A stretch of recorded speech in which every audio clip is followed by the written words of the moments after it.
Hello viewers, welcome to our channel. నేను మీ చరణ్ పరిమి. మమతా బెనర్జీ గారు నేను రాజీనామాకు సిద్ధం అని చెప్పేసి ఒక భారీ సంచలన స్టేట్మెంట్ అయితే ఇచ్చారు. ఇప్పటిదాకా కోల్కతాని అలాగే వెస్ట్ బెంగాల్ని ఏకఛత్రాధిపత్యంగా ఏలిన ఒక సామ్రాజ్యం అని చెప్పొచ్చు నిజం చెప్పాలంటే. ఎందుకంటే ఆవిడ మాటకు ఎదురే లేకుండా పోయింది. ఆవిడ ఒక శివగామిలాగా తన మాట శాసనం అన్నంత రేంజ్లో కోల్కతాని ఓవరాల్గా వెస్ట్ బెంగాల్ని ఆవిడ నడిపించారు. అక్కడ ఏం జరుగుతుంది, ఒకవేళ కొన్నిసార్లు ఎక్కడైనా క్రైమ్ జరిగితే ఆ విషయాలు కూడా బయటికి రాకుండా అంత సీక్రెట్గా నడిచిపోయేది. ఇంకా చెప్పాలంటే బంగ్లాదేశ్ నుంచి వచ్చే అనేక మంది రోహింగ్యాలకి అడ్డా ఏదైనా ఉందంటే కోల్కతానే. కోల్కతా అడవుల్లో లోపల వీళ్ళు కాలనీస్ ఏర్పరచుకొని నివాసం ఉంటున్నారు. అయినా ఇది కూడా బయట ప్రపంచానికి తెలియదు. అదేవిధంగా ఇప్పుడు ఆర్జికర్ మెడికల్ హాస్పిటల్ ఏదైతే ఉందో, ఈ కాలేజీ హాస్పిటల్, ఇందులో జరుగుతున్న యాక్టివిటీస్ కూడా ఇప్పటిదాకా అవి బయటికి రాకుండా వీటిని అలాగే ప్రభుత్వం దాచిపెడుతూ వచ్చి చివరికి పెద్ద వివాదం అయ్యాక అయినా సరే దమనకాండ చూపిస్తూ పోలీసులను ఉపయోగించి ఈ విధంగా డాక్టర్ల మీద ఇబ్బంది పెడుతూ రకరకాలుగా చేసుకుంటూ వచ్చింది. ఇక ఈ కేసులో అనేక ప్రూఫ్స్ని, ఎవిడెన్సెస్ని లేకుండా చేయడానికి, స్పాయిల్ చేయడానికి ట్రై చేసింది. సో ఇంత చేసినా సరే ఈ డాక్టర్లు ఎవరైతే ధర్నాలు చేస్తున్నారో, నిరసనకారులు, వీళ్ళంతా కూడా ఏమాత్రం వెనక్కి తగ్గకుండా పోరాడుతూ వస్తున్నారు. ఇప్పుడు సుప్రీంకోర్టులో సిబిఐ కావచ్చు, అలాగే పోలీసులు, అదేవిధంగా ఈ ప్రభుత్వం, వీళ్ళందరూ కలిసి దానికి సంబంధించిన వాదనలు అయితే వినిపిస్తూ వస్తున్నారు. ఇది ఒక వైపు జరుగుతూ ఉంటే ఈ నిరసనలు మాత్రం ఆగట్లేదు. ఈ నిరసనల దెబ్బకి ఇక మమతా బెనర్జీ గారికి ఇక అయిపోయింది నా పని అని చెప్పేసి అర్థమై ఉండాలి. మొత్తానికి డెసిషన్ అయితే తీసుకున్నారు. నేను రాజీనామా చేస్తాను అని చెప్పేసి ప్రకటిస్తూ దానికి సంబంధించి మళ్ళీ కొన్ని విషయాలను ఆవిడ తెలియజేశారు. ఏంటంటే జూనియర్ డాక్టర్లు చాలా రోజులుగా ఇన్సిడెంట్ ఎప్పుడైతే జరిగిందో అప్పటి నుంచి కూడా తమ విధులు మానేసి రోడ్ల మీదకి వచ్చి ధర్నాలు చేస్తూ వస్తున్నారు. న్యాయం జరగాలి అని చెప్పేసి. అలాగే వాళ్ళు అనేక డిమాండ్లు ముందు పెట్టుకొని ఉన్నారు. అయితే ఇది చాలా రోజులుగా జరిగిన తర్వాత మొన్న సుప్రీంకోర్టు ఏం చేసిందంటే, ఈ డాక్టర్లందరూ తిరిగి విధుల్లోకి వెళ్ళండి, మీరు విధుల్లోకి వెళ్ళకపోతే అక్కడ పేషెంట్లకు ఇబ్బంది, కాబట్టి వెళ్ళండి, అలాగే మీ డిమాండ్లు ఏంటో ప్రభుత్వంతో చర్చించండి, దీనికోసం కోర్టు సహాయం తీసుకోండి అని చెప్పేసి కోర్టు కూడా చెప్పింది. అలాగే ప్రభుత్వానికి కూడా హెచ్చరికలు జారీ చేసింది.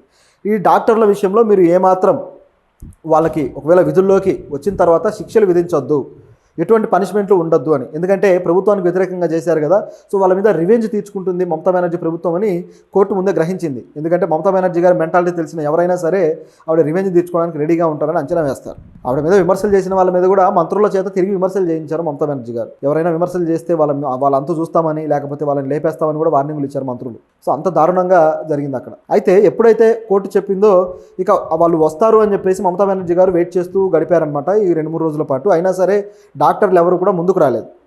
దాంతో ప్రభుత్వమే ఆహ్వానించింది డాక్టర్లని. మీరు రండి, మీ చర్చలు మేము ఆహ్వానిస్తున్నాము, మనం చర్చిద్దాం, మీ డిమాండ్లు ఏంటో మాకు తెలియజేయండి, దీన్ని ముందుకు తీసుకువెళ్దామని చెప్పేసి ఆవిడ ప్రకటించారు. అయినా సరే డాక్టర్లు రాలేదు. ఇక లాభం లేదని చెప్పేసి ఆవిడ ఒక నిర్ణయానికి అయితే వచ్చారు. ఇప్పటిదాకా మమతా బెనర్జీ గారు దిగిపోవాలి అనే దాకా ఉద్యమం వెళ్ళింది.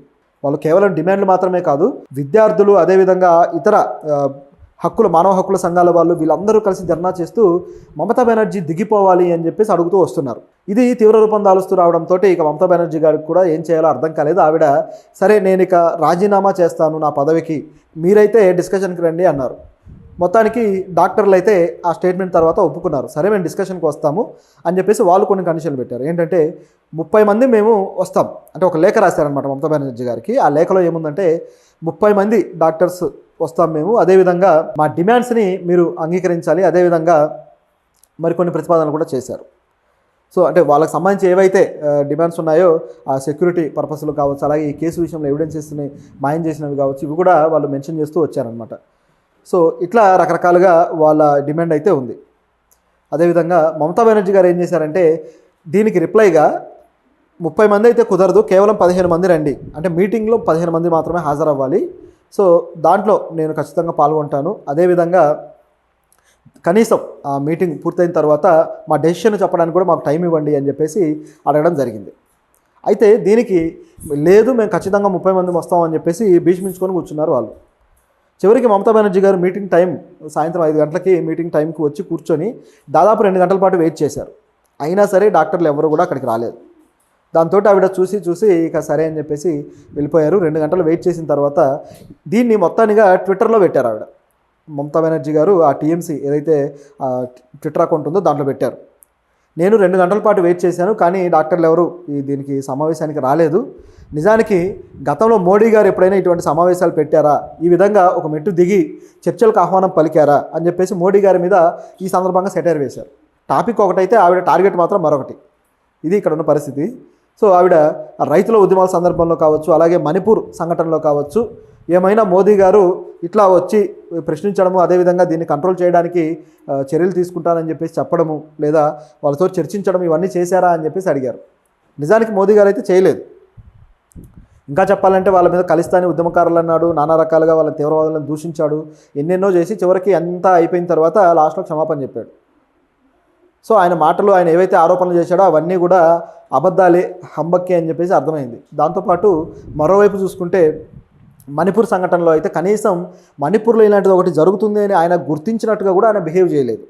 అవును జరుగుతుంది, ఖచ్చితంగా దీన్ని మేము అడ్డుకుంటాం, మా ప్రభుత్వం చర్యలు తీసుకుంటుందని ఒక మాట మాట్లాడడానికి కూడా ఆయన ముందుకు రాకుండా, అది చాలా పెద్ద రచ్చ అయింది గత పార్లమెంటు సమావేశాల్లో, గత ప్రభుత్వంలో. సో అట్లా అయ్యి చివరికి ఆయన మీద అవిశ్వాస తీర్మానం పెడతాము అన్నప్పుడు రియాక్ట్ అయ్యాడు. సో అంత దారుణమైన పరిస్థితి తెచ్చుకున్నాడు ఆయన.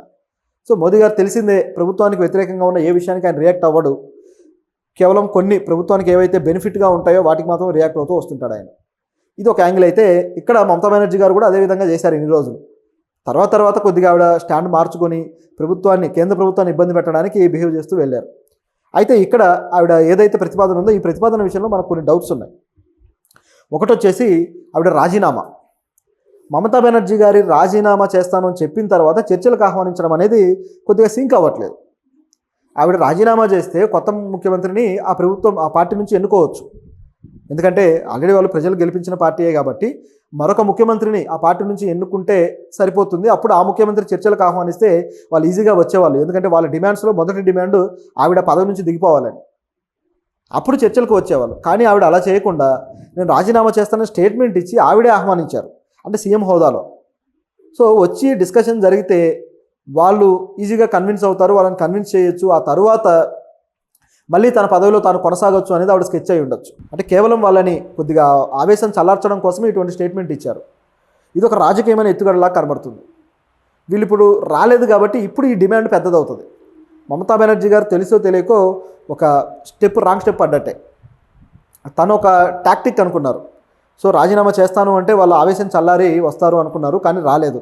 అంటే ఇప్పుడు రాజీనామా తానే స్వయంగా వాలంటరీగా ఒప్పుకున్నట్టు అయింది కాబట్టి ఇక వీళ్ళ మెయిన్ పట్టు దాని మీదే ఉంటుంది. చర్చలు కూడా సెకండరీ అవుతాయి.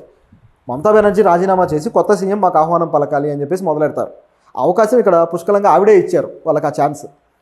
కాబట్టి మరి ఈ డాక్టర్ల స్టెప్ ఎలా ఉంటుంది, మమతా బెనర్జీ దీనికి మళ్ళీ కౌంటర్ ఏ విధంగా తయారు చేసుకుంటారు అనేది ఆసక్తికరంగా మారింది. ఇప్పటిదాకా బీజేపీ ఆవిడ్ని ఒక విధమైన విమర్శలు చేస్తూ వస్తున్నారు, ప్రభుత్వాన్ని మార్చాలి, నిజానికి డిమాండ్ బీజేపీ నుంచి వచ్చిందే, మార్చాలి అది ఇది అని చెప్పి.